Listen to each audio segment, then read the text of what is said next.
Hi, and welcome to the OrgDev podcast. So we often act as though organizations can be engineered into better performance, that if we get the right structure, the rest will follow. But most of what really drives change happens between people, in the conversations that shape how they see their work, their colleagues, and the system they're part of.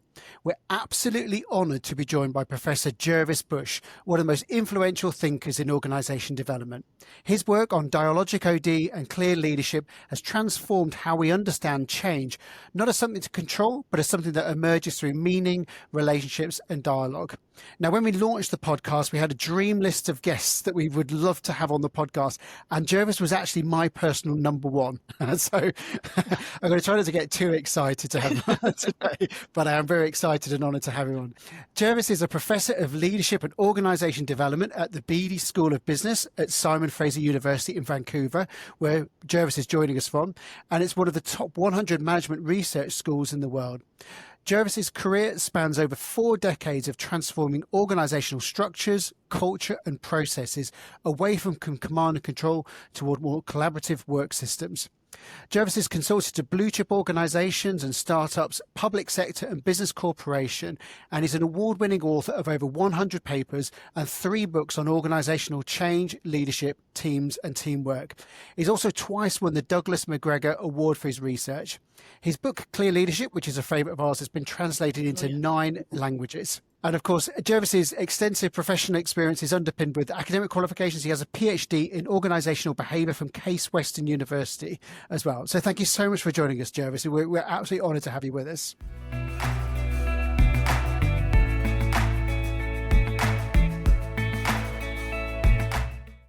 We're delighted to have you with us. We've really enjoyed reading your books over the years, and it's prompted lots of conversations between the two of us as well. So just to kick us off, organisation development is one of those terms that there's lots of definitions and people view it differently. So can you just explain a little bit your particular approach to take on organisation development? I think organization development is about creating great teams and organizations fundamentally, and that the people who are attracted to the field and the title of organization development are people who want to create organizations that are good for people and good for performance and good for the planet, right?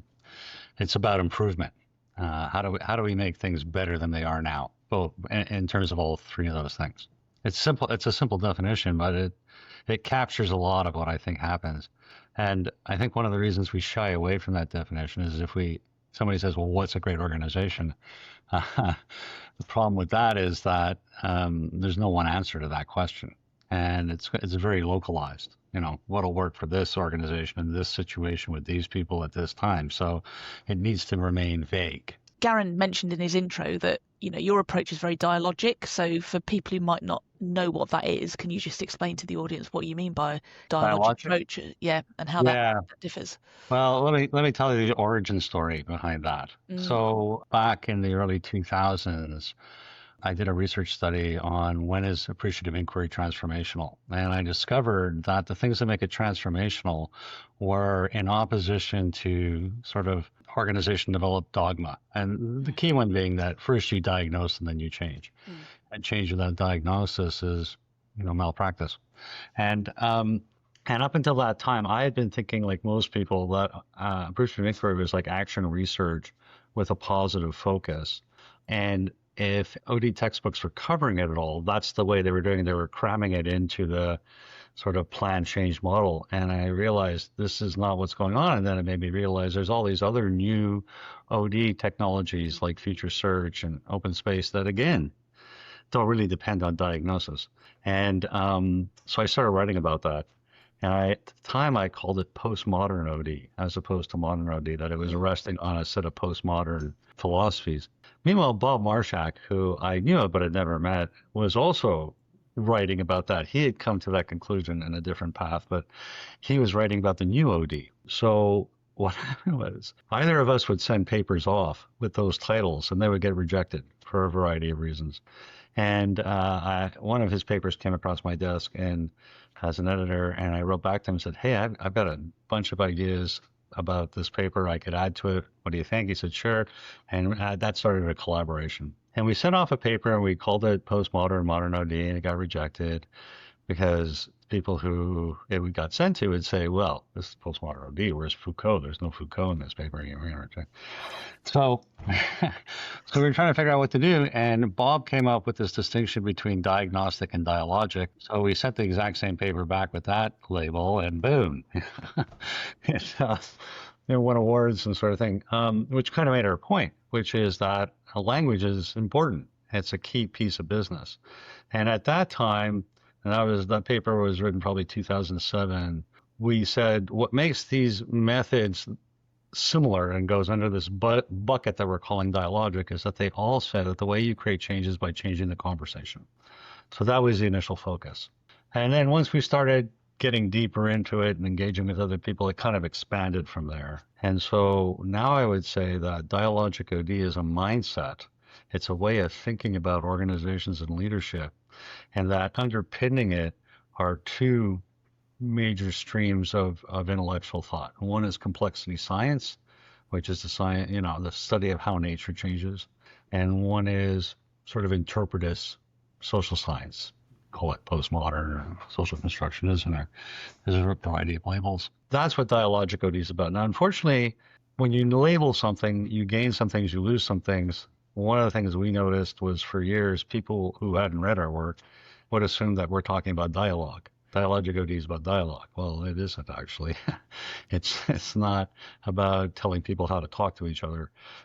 Certainly aspects of any dialogic practitioner would be familiar with and pay attention to aspects of good dialogue. But no, it's really about the processes of how we think about organization change and leadership.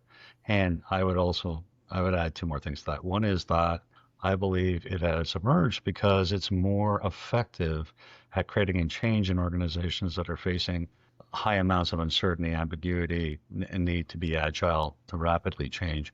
So because I think means create ends, and one of the things you see a lot of is people trying to implement agile into an organization utilizing more diagnostic forms of you figure it out, some smart people figure it out, you try to drive it down. It's antithetical.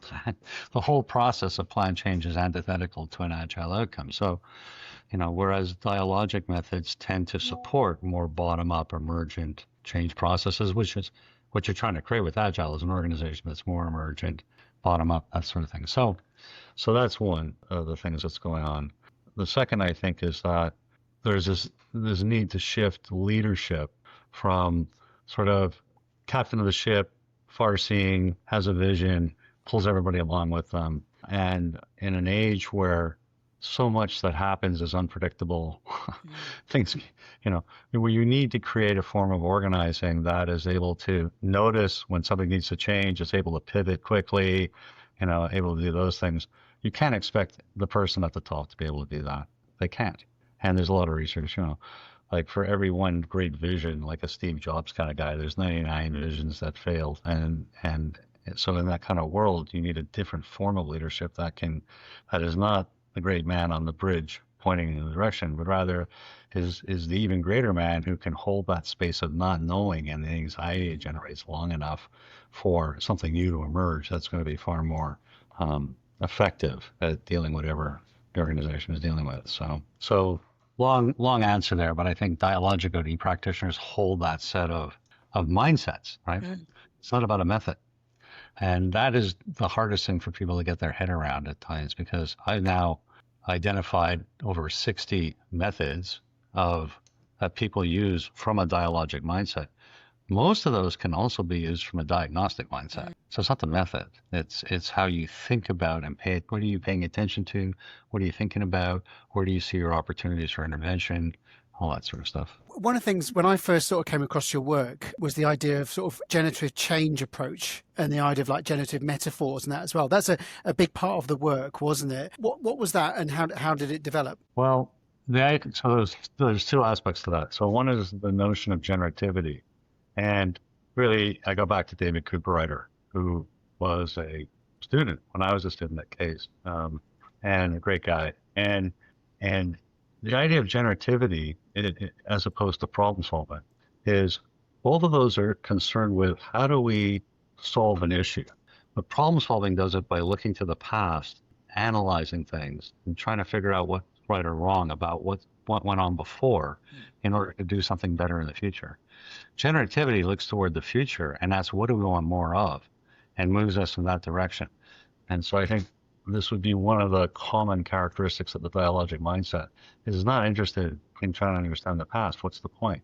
If you believe that organizations are socially constructed realities that are constantly being, either maintained, questioned, changed through the conversations that are taking place now, there's not much point looking backwards.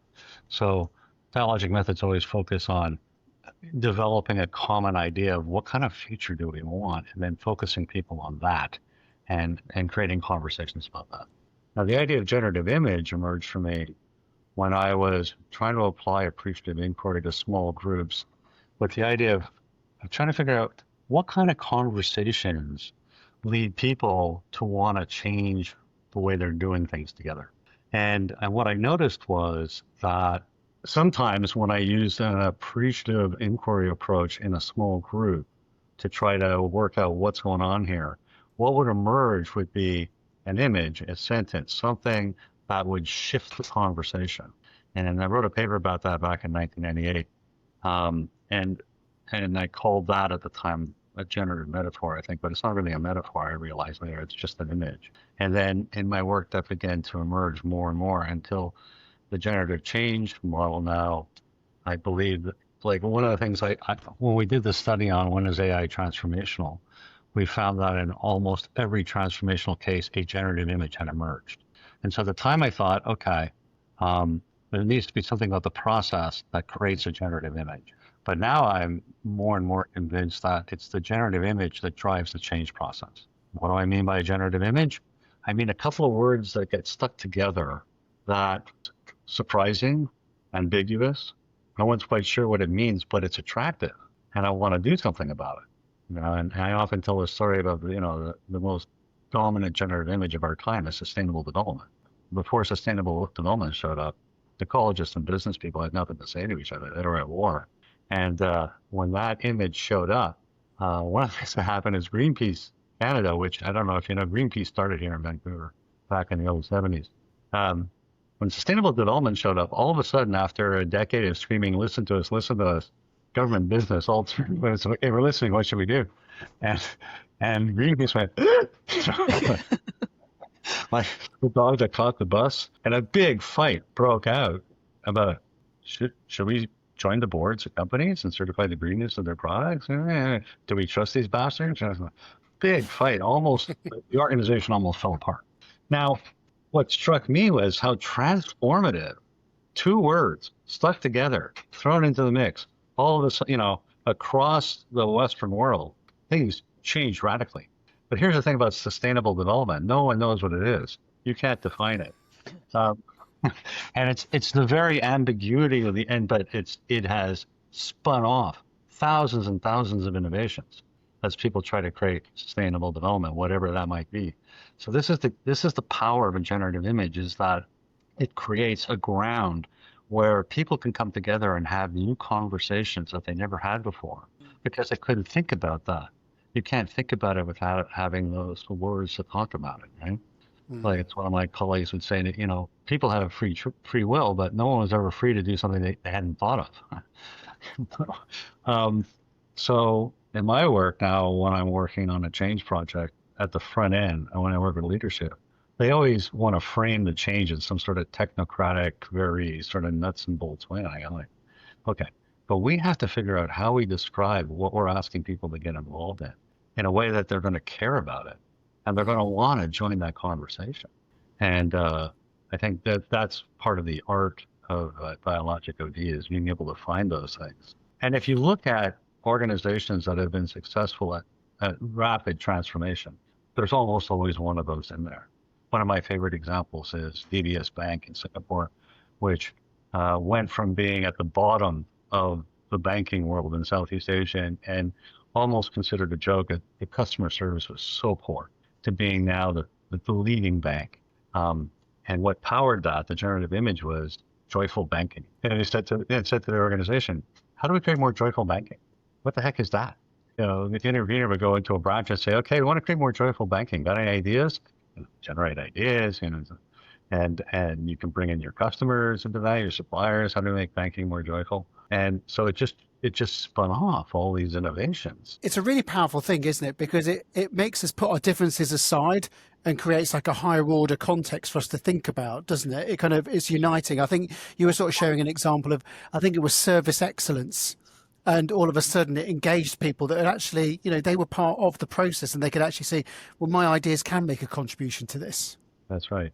And, again, the example you're giving, one of my main points was an image is only generative in a specific context. Sustainable development is very unusual in how widespread it impacted. So in one organization, for whatever reasons, service excellence will show up as generative. It'll be surprising. It'll be new. People aren't quite sure how to do it. In another organization, they've been talking about service excellence for a decade. It has no generative potential whatsoever. So, yeah. I was going to ask about generative.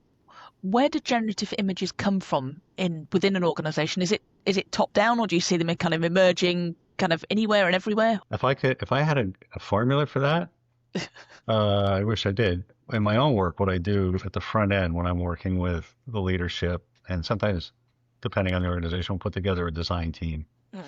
I'll work with them before we move forward to try to find a generative image. It's not always possible. And it's a conversation and it's a search. And some people are just better at this stuff. They have a poetic mindset, whatever, sometimes it's me. Although when it's me, what I usually do with it is I whisper it in the ear of other people and hope they'll bring it forward and so them own it. But you got to find that thing that is going to, if you focus people on that image, it's going to cause conversations that are going to focus on the issue that the leadership's interested in. And, so in the book on dynamics of generative change, in that case, what was going on is you had an organization that had all these processes that were out of control. And the leadership thought that what they needed to do was just create more standardized work.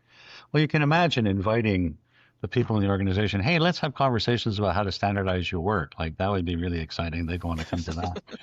And I said, but the thing was that one of the reasons the processes were so out of control was because people in that organization really cared about servicing their internal clients. And so they would do it in ways that were breaking the rules all the time, which would create more out of control processes. So the generative image we came up was for this thing was stress-free customer service. And the other thing was that breaking all the rules meant people were kind of yelling at each other all the time. So stress-free customer service, which was fantastic because now people could come together and not talk about who's to blame, what's wrong, and try to analyze the past. It's all your fault, my fault. Right? We could just get together and say, well, how do we create more stress-free customer service? People at the front lines had lots of good ideas about that. And, then they just started implementing it, and it really transformed that organization. But again, I would say that was generative in that organization at that moment, at that time. You could take the same image into another organization, it would have no generative potential. One of the things I've really enjoyed about your writing is the terms that you use as well. And one of the terms you sort of use is adaptive challenges and technical challenges that managers kind of face, and the importance of categorizing them and therefore attacking them in a different way. What helps them recognize the difference between them both? How can managers work with those in different ways? Well, first of all, that distinction comes from Ron Heifetz. So let me acknowledge that. And there's a series of distinctions that I think all take us in the same direction.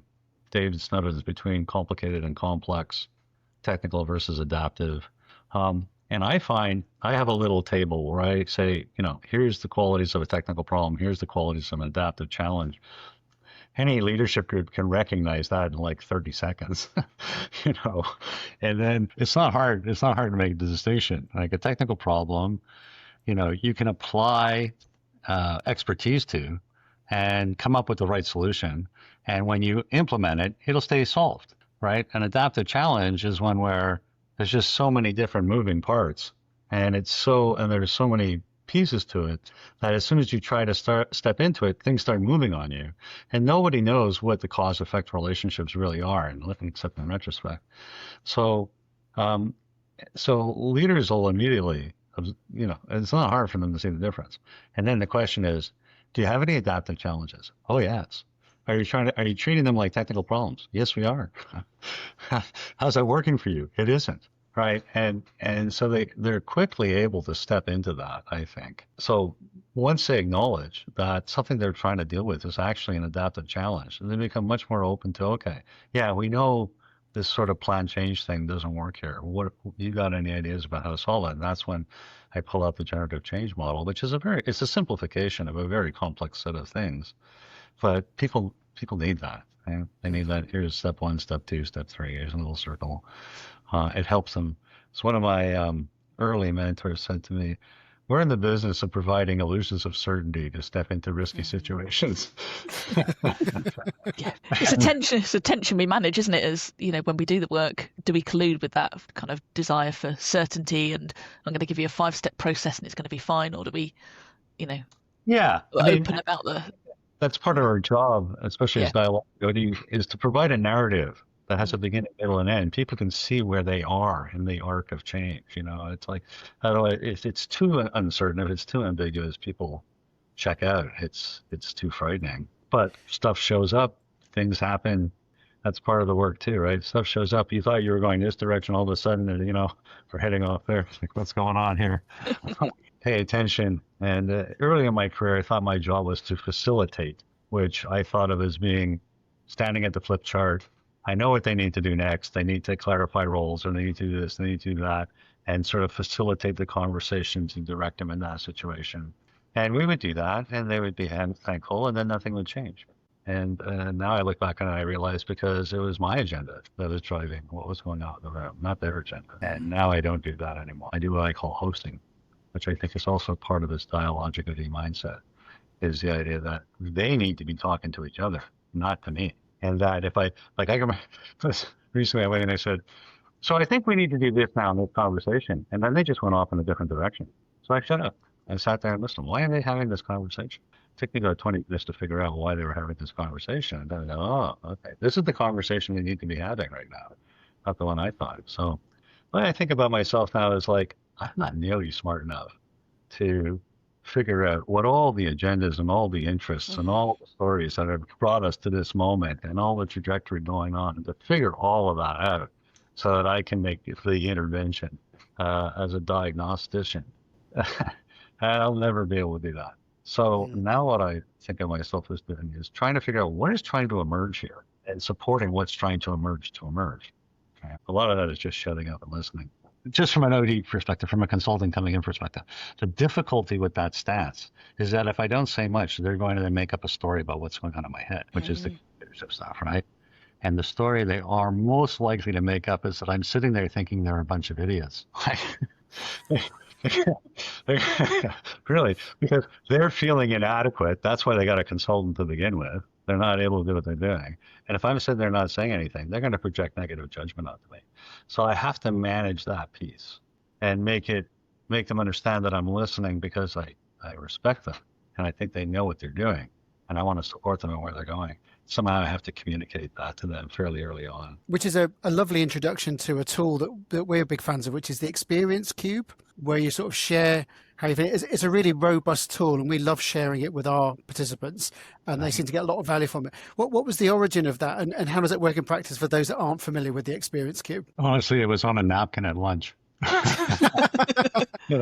I was focused on, and part of my work has always been focused on, how do we learn? What's organizational learning? And what does it mean to say an organization learns, as opposed to individual learning that takes place in an organization? And over 30 years of thinking about this and trying to figure it out, what I came to believe was that the reason that what happens is well-intentioned managers try to learn from, and I was a student of Dave Kolb's, so I was using experiential learning theory as kind of my basis for understanding what learning is. Well, that assumes, the fundamental assumption there is that people are having a similar enough experience that they can have a sensible conversation and learn collectively. But I finally realized that everybody is always having a different experience, sometimes radically different. People come out of a sales meeting and one person goes, that was terrible. I'm like, what do you mean? I thought that was great. And then many of these conversations end up being a fight over who had the right experience, right? Subtle or not so subtle. And of course, in a hierarchical organization, it's clear who had the right experience. The boss had the right experience. So we all line up behind that, but feel now no responsibility for what comes next. And that learning doesn't spread. And the question then was, how do we learn from our collective experience if everybody's always having a different experience? What does it even mean to learn from our collective experience? And again, this is part of the dialogic mindset, is that what it means is to allow the variety of experiences to be aired, right? And when we hear the variety of experiences that are aired, something new emerges. You don't know what it's going to be, but something new emerges. And it's always way better than if you've got a leader trying to force people to be having their experience. Because you can't make someone else have an experience. All you can do is shut them up, right? So then the question was, well, if we want people to be able to describe their experience to each other, we need to have a model of experience that they can share. And that's where the experience cube came from. Let's get it. Well, what is a model of experience? And part of what helped me was I had 5 years of somatic psychotherapy personally. So I had gone from being all stuck in my head when I started to now being fully engaged in my body and everything else. And, the recognition that all this other stuff is going on. The first problem is just becoming aware of what it is, right? And I really didn't think it was a big deal, the experience game. It's just a little model here. It just helps us have a conversation. It turned out to be one of the most enduring pieces of my work. It's like you said, people use it all over the world, find it powerful. I think what's powerful about it is that it invites people. Well, the first assumption is everyone's going to be having a different experience, so it's okay to have your experience. I'm not going to have my experience. And the second thing is it kind of breaks it up into those pieces that people, and has a lot of face validity. People are going to go, yeah, that makes sense to me. Okay, I can, and then it gets all the pieces of it, and we put it on the table, and here's one, here's yours. But it's not about trying to fix yours or fix mine or change yours or change. Well, that might happen, and that's fine, but it's just about understanding each other. And the other thing we learned then was, as we started exploring it, was so many of the interpersonal issues that people face are based on stories they made up that weren't checked out. And I'm thinking you're having this experience, and you're not at all. You're having a completely different one, but I'm now reacting to you based on the story I made up about your experience.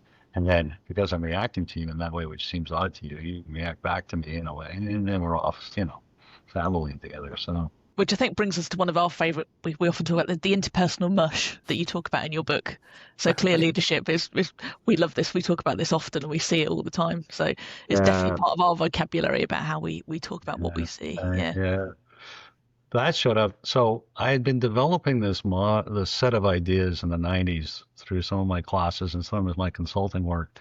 And I was doing, and at the time, this was before the Clear Leadership course sort of solidified. We were doing interventions where we were bringing this information into organizations and we're training them, and we were making it up as we go along. Like we knew where we wanted to go, but every day the staff would get together in the evening and figure out what are we doing tomorrow. And I was just lecturing on, we make up stories, and then I said, it just creates mush. It's just interpersonal mush. And so that really struck a chord. It was a sticky image, so I kept it. But it's really powerful, isn't it? Because it becomes something that people can really start to use to make sense of what is going on around them, doesn't it? And it sort of creates a common language that people can articulate it as well. You mentioned the Clear Leadership book, and we really recommend it. And we'll put a link to all of your books and in the show notes that go with it as well. But Danny has noticed that it's been in print for over 25 years now, haven't you, Danny? Yeah. So it's obviously got staying power. Why do you think it's kind of endured when others are kind of passing fads? I think it captures some realities that are transcend culture. When I wrote the book, there was no neuroscience. And as neuroscience has come online forcefully, right, we're able to do all this research now because we can study the brain while it's in action. Like it used to be the only way to do it was sedate you and stick you in a machine. And virtually every finding coming out of neuroscience is validating the Clear Leadership model. It's like, everybody's having a different experience. We all create our own experience. Most of what I experience is coming from the inside out, not the outside in. I mean, on and on and on, right? And the things that get in the way of my ability to listen to your experience, we now understand how the vagus nerve has a whole big part to do that, and, the amygdala hijack and all that kind of stuff. I was writing about all that because I'd experienced it. And part of what happened was in my therapeutic process, what I discovered was all my models, all my intellectualization, bullshit. I needed to just start paying attention to my experience in the moment, be present.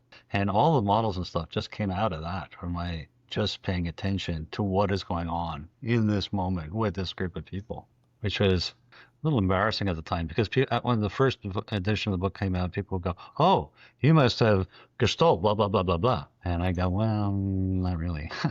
And you must have read Hindu, Buddhist philosophy. Oh, not really.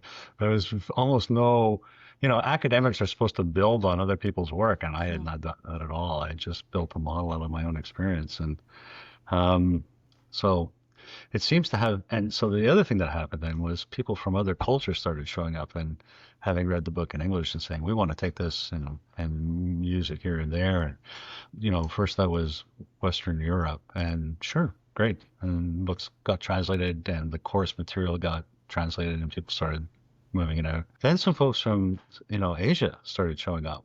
And I thought, so much of clear leadership is about the willingness to just describe your experience, and kind of reduce that sort of get rid of face work and all that sort of thing. And sort of and how shame, like way before Brené Brown, I was talking about shame in organizations. And I had this one undergraduate class where I was using this technique and where we create this environment where people need to talk to each other about their experience with each other, which people find at first highly threatening. And I'm in this class and we're halfway through the course and not an authentic statement has been made. And I look around and I realize more than half the students in this class are Chinese women, 20-year-old Chinese women, and they are terrified to say anything authentic. And so I bring in the shame material. They exploded, just exploded. Like, "Oh yeah, I get 97 on my exam. My parents go, 'How come you didn't get 100? How come your cousin's doing this? And how come you're not pretty enough?' And like, and so I thought, taking this into Asia is going to be a problem, and I don't even expect to do it. And then what happened was one of my American clients who had all their manufacturing in Asia, we ran the course for their executive team, and the Chinese vice president of manufacturing came to the course, loved it. And afterwards he said, "You got to bring this into China." And I said, "Really?" He said, "Oh, yeah. And I said, "Okay, but I'm not interested in flying to China all the time. So, and we need a couple of Chinese people who can run this course. Can you find them for me?" He did, and they started running it inside their plants in China, and they loved it. Took off, had a big impact. So I was stunned, and so I did a little follow up, and I interviewed some people and tried to figure out why that is, and they said, "Oh," I said, "face word, deference to authority. What about that?" They said, "No, we're just talking about ourselves. We're not talking about them. We're talking about ourselves." And it gave us a language to talk about stuff we wanted to talk about that we didn't know how to. I thought, wow, what an interesting. So it started to move in that direction. By the way, we got a new translation just came out this month in Japanese, which is really fascinating because the Japanese language and the way they make sense of things is like interpersonal mush to the max. Like one of the key skills in clear leadership is to stop saying you when I mean I. People will talk about their own experience, but they use the word you, which sort of externalizes it, doesn't take any responsibility. Well, Japanese never say I. They wouldn't say I'm going shopping. They'll just say going shopping. And you're supposed to know that means I'm going shopping. And you're supposed to understand what other people are thinking, feeling, and wanting without asking them. That's like part of the culture. So my colleagues in Japan have been taking the course into Kyo's EMBA program, and it's blown up. And the students are going, "Everybody should get this." And I'm saying that's a bad idea because people need to volunteer to go into that kind of a course, right? And if you force people to confront themselves and confront their stuff, you just need one person going sideways and the whole thing goes sideways. So that's all. I forget even what the question was now. There was a great answer. Why has it got so much staying power? I think because it transcends culture. That's what I'm saying, is that these set of issues that we face in interpersonal interaction seem to be, and we're discovering that, our neurology is human. It's not culturally determined that the vagus nerve, there are certain things, and that certain forms of hormonal imbalance will generate certain things. And I probably should do a third edition and bring that material into it. I should probably hire some ghostwriter to do it for me. We'll do it. So that's fine. One Right? question we'd love to ask. Right? If we'd love to, I'm looking for somebody who's OD, literate and is willing to dive in or has into all the neurological stuff and just add it in places where it would make sense. Well, you heard it here. Everybody You out heard there in it. the podcast listening to this would like to offer their services, do that, you know where to find me. Hi, we're just pausing this interview for a moment.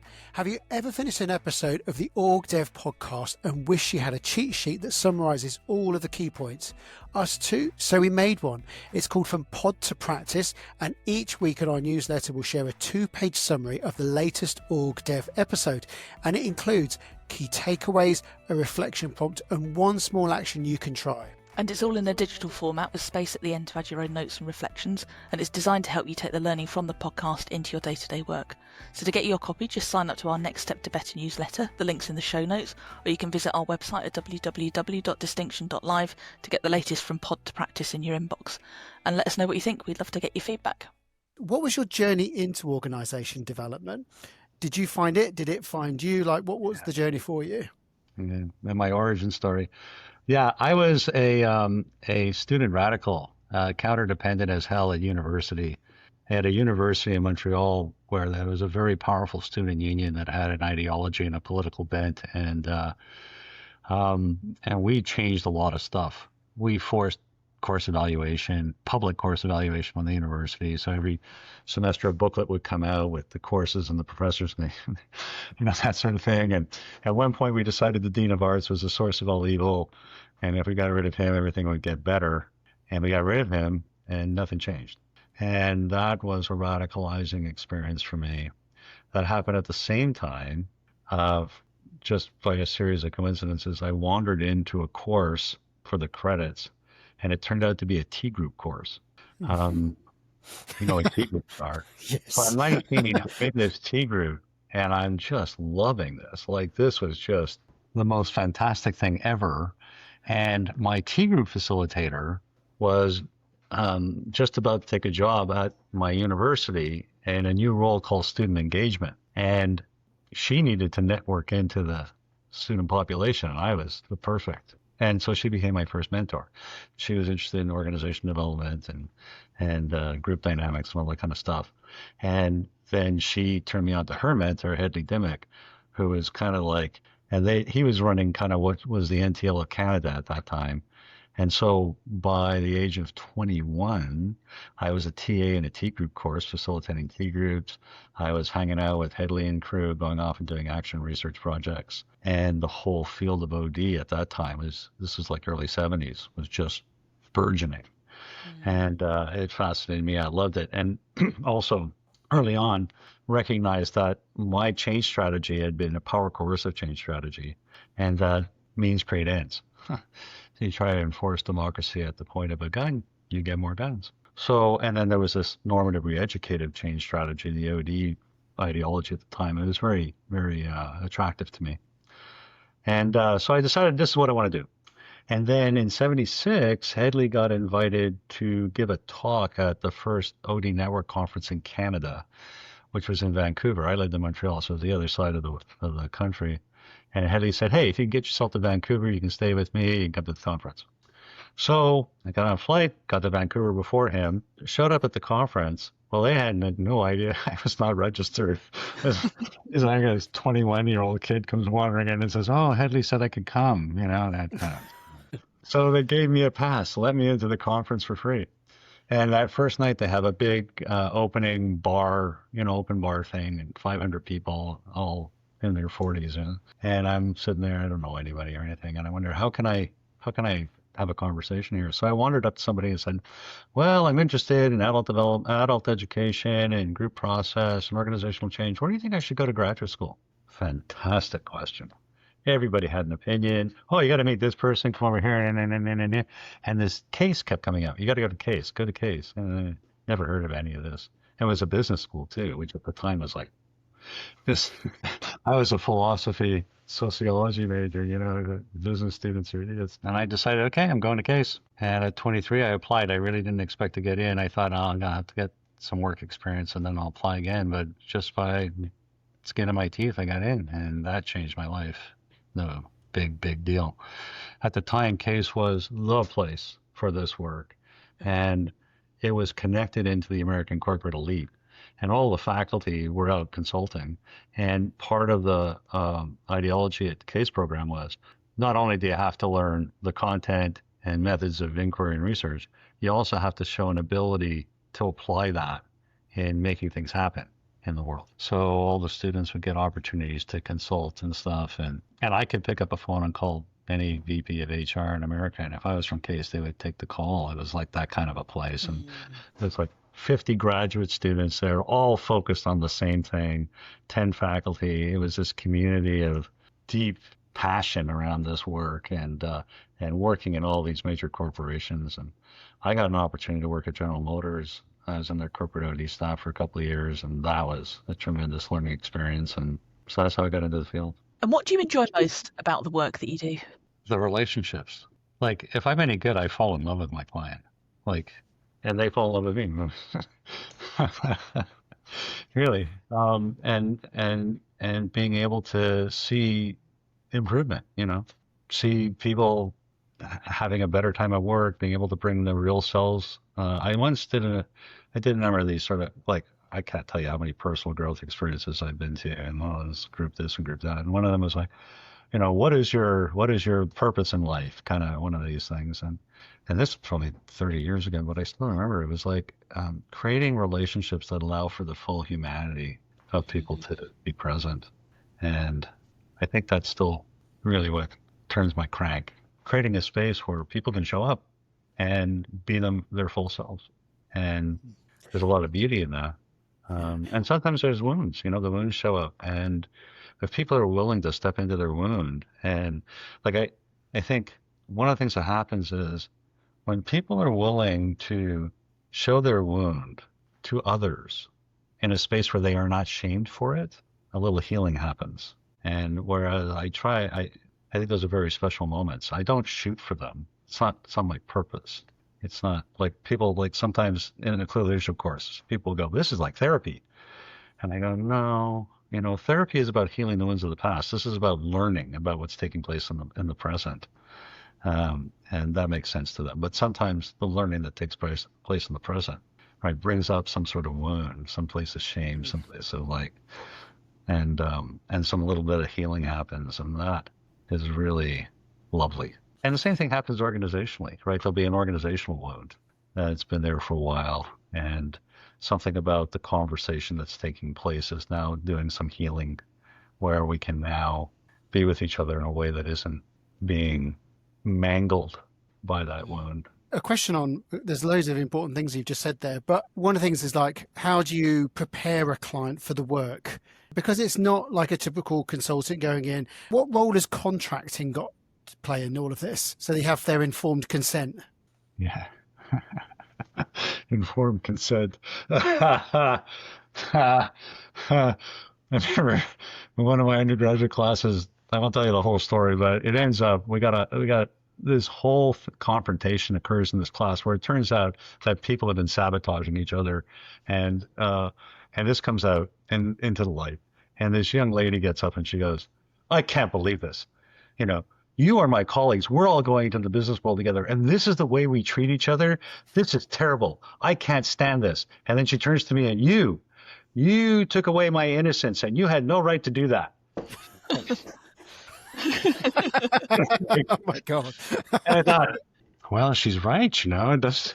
I mean, the course syllabus doesn't say, you could lose your innocence here. There's no contract on that. And it took me back. And I spent the next few weeks asking my colleagues, asking business people, HR directors, what do you think of that? And every one of them said, no, that is your job. That is your job. Part of the privilege I have of being a university professor is I don't need the consulting work to pay my mortgage, and so I don't go out and sell work. It comes to me. People call me up. And so half the problem, and I recognize the privilege versus like internals who have to try to convince a manager that this is a good way to do things. I am not the person to ask how to do that. It's not necessarily, but I have found that, again, educating them about the difference between an adaptive challenge and a technical problem, showing them the Kuhneman model about, okay, complicated problem, use expertise, the complex issue, use this generative process of try stuff out and learn as you go as a change strategy. That's the bottom line. Then I give them a little Ralph Stacey, sort of the mindset of being able to manage in a complex adaptive responsive system. That sets the stage, right? So let's try this way of doing things. You need to have a leader who's got enough confidence and enough autonomy that they can step into that. And still, you need to. I wrote a piece recently with a couple of Moroccan consultants around how they work with a leader to prepare them to go into their first dialogic event. It's a lot about previewing things that might show up and how would you handle it and how do you want to handle it and how do you want to be in that situation. So giving them some grounding to stand on, to be in a relationship where it's not their job to tell people what to do. Or I'm much better at it now than I used to be. And part of that is the initial contracting I have with my clients about here's the key things. Return my calls. Don't make a big decision about something that's going to affect this change without talking to me first. Have 3 or 4 or 5 things. The other thing about my contracting is my preference is to not to charge for time. My preference is to charge for outcomes. That's not always possible. Some organizations can't manage that, but we'll say, what are we trying to accomplish here? Okay, that's what we're trying to accomplish. How will we know when we've done that? Here's how we'll know. Okay.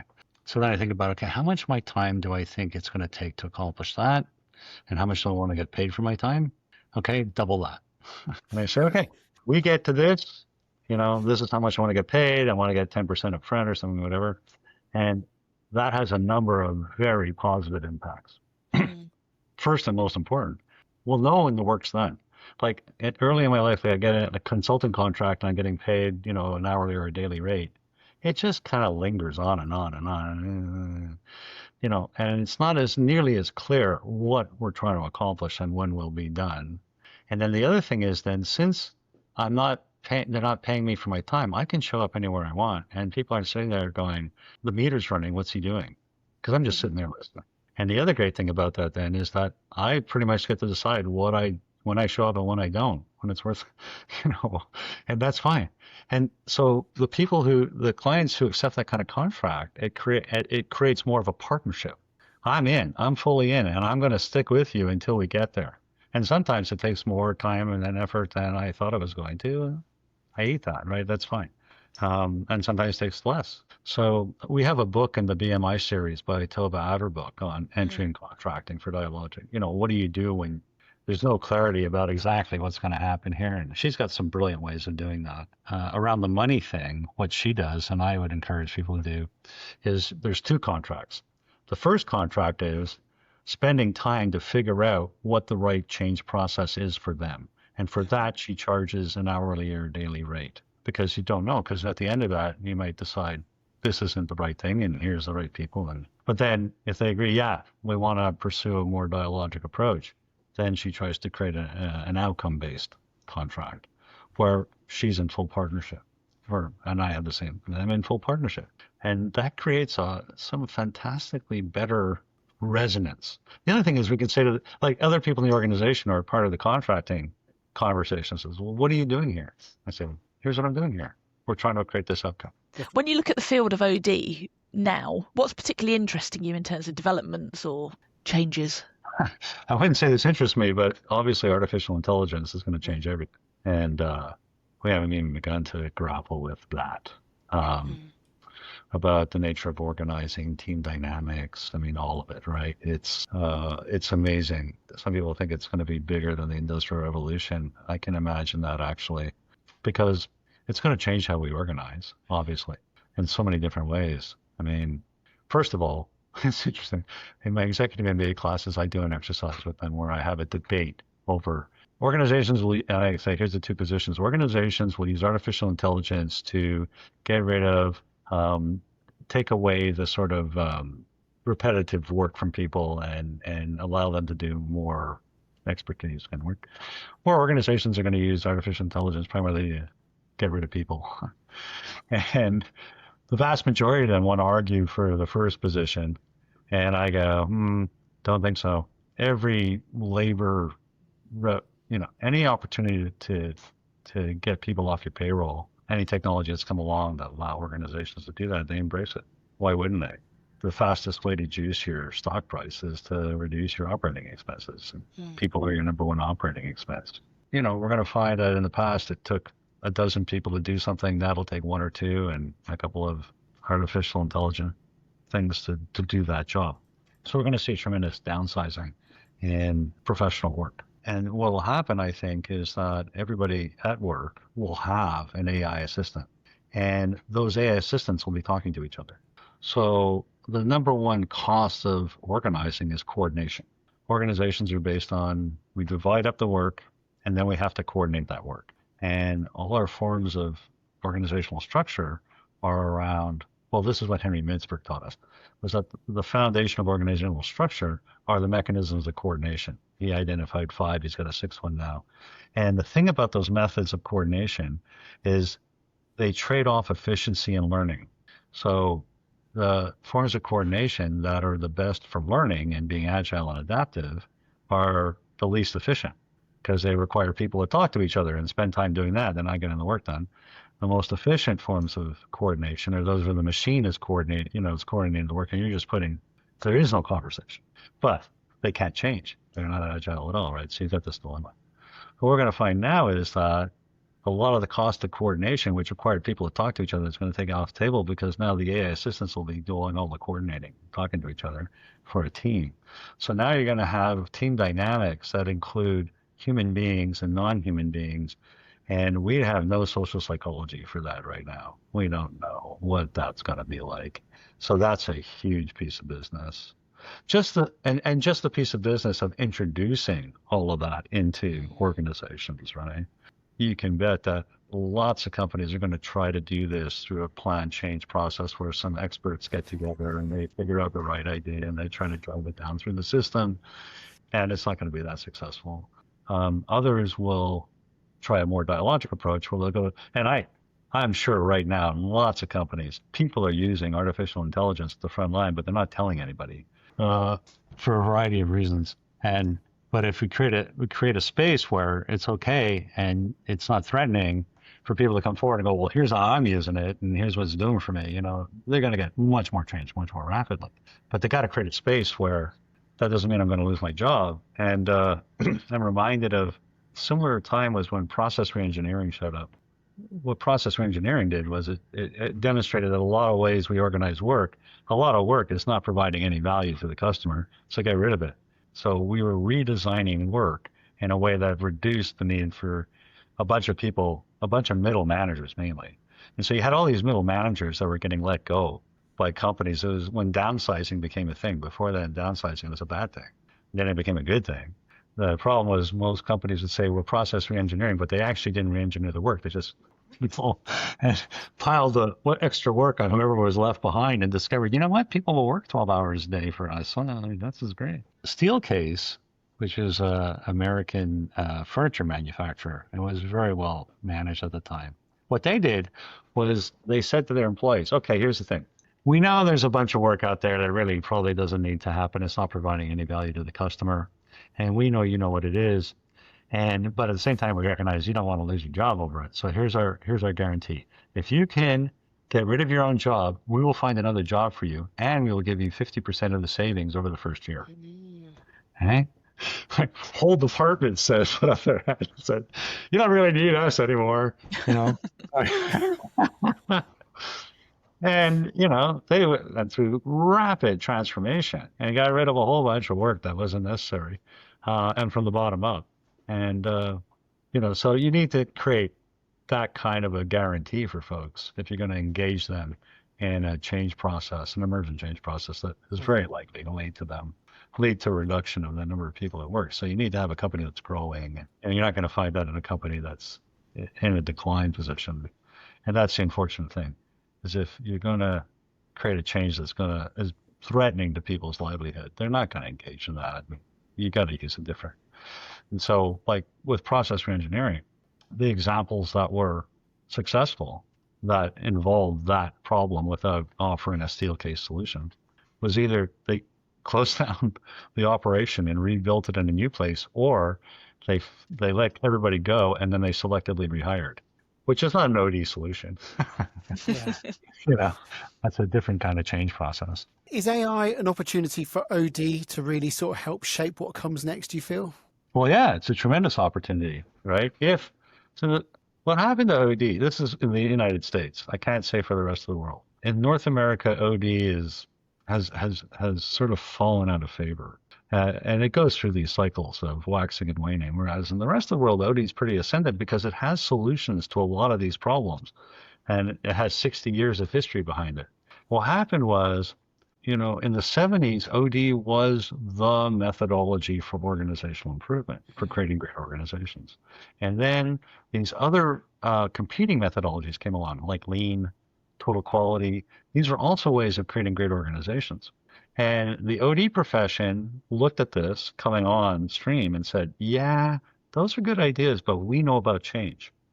And so it was only at that point that OD became synonymous with change. And things like the OD division of the Academy of Management became OD and change. Business school courses went from being OD to being OD and change. And then over time, but the thing is, we're not about change. So a manager comes along and says, oh, okay, you're about change. Go change that. No, that's not the way we do things, right? It's like, and so change management then emerged as a methodology for implementing changes that nobody else had any say over. Whereas OD, here's the other thing. You asked me, what is OD? OD is fundamentally about widespread inquiry and engagement. Like, that's the way we change things. And you look at any of the research that shows good outcomes. And we involve the people with the targets of change are involved in the conversation about how to create that change. And to do that, we need to be involved at the front end of kind of strategically planning from the front end. But because OD became about change, we became, and the other thing that happened was it started becoming an HR function, which it never had been before. And in fact, most OD people, the HR function is the enemy, and they just want to stabilize everything, right? And we're trying to change things. So then what happened was, so OD people then became more and more associated with their particular methodology. I'm an open space person. I'm an appreciative inquiry person. I'm a survey feedback person, whatever. So the company would decide on the change, and it's going in the process, we need a World Cafe. So we hire someone to come in and do a one-day World Cafe thing, and then they leave. So we're not part of that strategic from the very end. To do OD properly, we need to be at the front end where we're, Bob and I wrote a chapter on it, valuing the destination as well as the journey. It's like we need to be enrolled at the front end right from the beginning, is strategizing how we're going to introduce artificial intelligence in a way that will lead to performance, people, planet. And if we're not, then it's going to be hard to show up and do a World Cafe on how you're going to lose your jobs. And so I think that's part of what's going on right now in those parts of the world where organization development is ascendant, is trying to make this move back up into the strategic apex, or at least being a consultant to the senior team, that sort of thing. One question we like to ask everybody who comes on the podcast is, what are some of the biggest lessons that you've learned through your career that you'd share with other practitioners? Well, this is kind of a cliche, but I think one of the things that distinguishes OD people from everyone else is a strong focus on self-development. You got to work yourself. You can't intervene into human process if you haven't figured out your own stuff, and and especially if you're stepping into a situation where there's a lot of anxiety, tension, conflict, that ability to be a clear center and the transfer, being able to manage transference coming at you and understand what that is and all of that. And Bob, the first time I heard of Bob Marshak, he'd written this paper called Magicians and Shamans of OD. And such a good title. Yeah, it is. And he said, most OD people are like magicians. They got a bag of tricks that reliably work. People probably bring them in, they do their little bag of tricks and they leave. And, and they go on to the next audience. And he said, but there's a small group of people, of OD people, who are like shamans. And the reason they're affected is because they see a different world. And I read that when I was an undergraduate, and I thought, I want to be a shaman. And I think part of what attracts people to the title of OD is that desire to be a shaman, and recognize that yourself, and that this is, and don't rely on a bag of tricks so much. It's useful to have a bag of tricks, especially early in your career, but that's not what's really going to make a difference. It's your ability to see stuff that other people in the room are not seeing, and that took me a long time to figure out because it was so obvious to me. I thought it must be obvious to everybody else, but it turned out it wasn't. And then part of the trick is how do you help them see that? How do you get on their wavelength so that you can explain that? And one of my colleagues says that's my superpower. It's my ability to explain complicated things in simple ways people can understand. So that may be part of our work, is to be able to do that. I think the other thing about really successful AD people is that we're interested intellectually in how change and development happens at all human system levels. How that works at an individual level, how that works in group process, how that works at an organizational level, maybe even a social level, like to read widely in those domains and to integrate that set of ideas is really important. Now, the problem is it's just more and more stuff just keeps, it's like trying to keep on top of stuff is so hard. But I think the other thing that happens is after a while, you start to recognize that the same stuff comes up over and over again. And then every now and then something really different shows up, and you can recognize that, and it adds a little more complexity. And Carl Weick wrote about this requisite variety, that the system, in this case the consultant, needs to be a little more complex than the complexity of what they're operating in. So that would be another way of saying the same thing, really. I don't know how actionable this piece of information is, but I found that almost every really successful transformational change consultant, a lot of people who call themselves OD, they don't do transformative work. They do sort of incremental change work, right? We improve what's already happening a little bit. I've always been interested in how do we, go from command to control to collaboration. That's been the core of my work, right? And everyone I've met who's really effective at that has some other form of wealth. Like not depending on this next contract to pay the mortgage. So in my case, being a professor, I get a salary. Some people, they're married to someone who makes enough money that they don't have to worry about it, or they got some sort of inheritance or something, some way in which they're not beholden to this specific client at this specific time, and they can then speak truth to power and not be so anxious about that. I find, Peter Block's book on flawless consulting, fantastic book. Recommend it to everybody, right? And one thing he says is, if you're willing to twist yourself into a pretzel to get the contract, then when they want somebody who stands up straight, they're not going to hire you. And I really take that to heart. It's like, yeah, like if I, so one of the things when I'm one guy said to me, I said, like, you're qualifying me as a client. I said, yeah, that's right. That's what I'm doing. Because I'll try some things out. Like I'll describe in the moment experience I'm having of the person. If something's going on in our interaction that I'm not finding particularly satisfying, I'll lay it out there. Like, this is the experience I'm having of you right now. Like, is this how everybody interacts with you? And like, see how they, how do they manage that? And if they get all defensive and huffy, then I know, okay, this isn't going to work out. But if they lean in and get curious, or even argumentative, but they lean in, then they go, okay, we have an opportunity here. So that being in a position where you can do that, right, I think makes you much more effective in this role. Because especially when you're talking about senior leaders, they don't get that. They don't get truth telling at them. People are, information distorts on the way up in hierarchies, and by the time it gets to them, it's like all rosy, and people aren't telling them what they really think. And if they believe you and believe you know what you're talking about, and then that's a tremendous value to them. And then you've recommended various books as we've been talking. Are there any others that you'd recommend that you haven't mentioned? I mean, I'd highly recommend your series of BMI. Yes, thank you. Yeah, they're excellent books. Yeah. And I aggressively edit them. And this is what I learned in this work. I hadn't realized that. I love doing this. Bob and I did a special issue for a journal, and we reached out, and a number of the people who wrote for us, English was a second language. So I would take the piece they wrote in, and I would completely rewrite it for them and sit back and go, what do you think? And they go, yeah, that's good. Okay. And then when we did the textbook on dialogic OD, same thing. we reached out to people and said, would you write this chapter for us? And what happened was everybody wanted to write their whole practice. We go, no, we're just asking you for this piece here. You know, a lot of take this out, put that in. Here's some ideas about this I don't think you've covered, you know, and change the tone so it all sort of fit. And I love doing that. And so the same thing with these books. Everybody who does this work is doing very similar things, but they have different ways of describing it. So I'm forcing them all to use the same words and the same language, and I cut stuff out and I'll throw things in. And some of these books have taken a couple of years of going back and forth before they come out. So I feel like what we're producing in the BMI series is it's good value, right? It's like, it's not like the usual management, like somebody described it. Most of these books are like, they tell you just enough to know you need to hire them, you know? You're in the sales funnel, aren't you?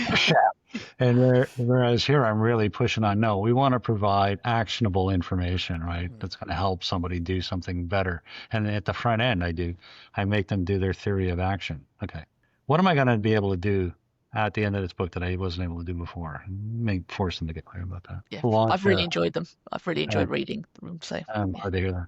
We're just about to launch our 10th book on scenarios, which you don't find. Yeah, Betty Flowers wrote it, and it's brilliant. And the other neat thing about it, every time I work on one of these books, I learn stuff, right? Because we're reaching out, we're getting people who are really at the top of their game, who know what they're doing. Yeah.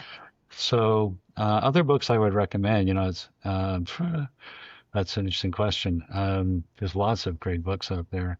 I guess one that's come across my desk recently, and it's not like they're saying anything that people haven't said before in one way or another, but they put it together in a way that really, it's very clear, is Humanocracy, who's written fabulous things. Like, he's one of those few academics that is very intellectually rigorous, but actually understands how organizations work, and it's very grounded in reality. And he's written a number of very powerful. He's a model builder. He's like me, we build models.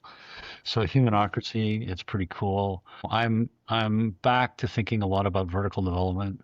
It wasn't called that when I was studying it 35 years ago. It was called ego development. But sort of these stages of adult development, and how it seems like the kind of leadership we're requiring now is requiring people at post-conventional stages of development. Just understanding that. Spiral Dynamics is one of the books that business people find the most step into this way of thinking. And what that does is, I think for a consultant, is helps you realize that people are operating out of these sort of self-sealing paradigms of sort of meta maps of self and the world and how it all works. And so if you want to talk into that world, you got to talk in a certain way. That's going to be different from somebody who's at this stage of development. So that's really useful stuff. I was thinking of Barbara Rowland's work. It's so in alignment with the generative change model. Of course, she uses, again, a whole different language for it, but it provides a good, grounded research base on which to, again, help managers step into this stuff. So last question for you, Gervase, and you've been so generous with your time. One question we always ask in every podcast: you shared your journey into OD. What advice would you give someone who's considering a career in organization development now? Well, I think there are basically three paths. And the one that doesn't work is to go off and do a graduate degree in OD with no other sort of anchors. And it's pretty rare that ends up. It can help you get an entry-level job into an organization development group, but that's the important thing. So there are three ways to do this. So one is mentorship, if you're lucky enough to develop a mentorship relationship with someone who's already in the field, and that's a process of falling in love with each other. The second is to go work for one of the big consulting firms like a Deloitte or that sort of thing, where you'll learn the business of the business, right? You won't necessarily, and get in sort of usually the entry-level jobs into those kind of organizations are analysis. I don't know what artificial intelligence is going to do to that. That's going to blow that up. But you get in, and then you express an interest in the more OD part of whatever they're doing and sort of get yourself laterally moved into that. And then you start doing that work, and you do it for 3 or 4 years. And then you become fed up with them. But then now you've got a couple of clients, potentially you can move out and do it on your own. And you know how to contract, and you learn that. And then the other is to go work for a company that has an internal OD group. And then every time they're looking for people to be part of a project, you put up your hand, they get to know you. And then when an opening opens up, you move into the OD group. and then you get trained in there. It's probably the very best way to do it, because if you're in a large company that has a significant OD group, they hire the best consultants. So you get to hang out, and you're a buyer, not a seller. So, so you get to hang out and learn from the very best doing the work there. And I think those are the three main paths into the field. Well, Gervase, we want to say a huge thank you. It's been a real privilege to have you join us on the podcast, and you've just shared some brilliant insights that I know a lot of our audience will really appreciate as well. Danny, what are you taking away from the conversation? Yeah, it's been a really enjoyable conversation, really thoughtful. I enjoyed you articulating kind of the dialogic mindset and what that looks like and what that entails. One thing that struck me, the thing you said about the role of the OD practitioner is supporting what's trying to emerge in the room. So I think having that as a kind of tenet of our practice is really good. And I just really enjoyed hearing you kind of explain some of the terms we've been working with, interpersonal mush and the experience cube, and just bringing those to life has been brilliant. It's been a real privilege.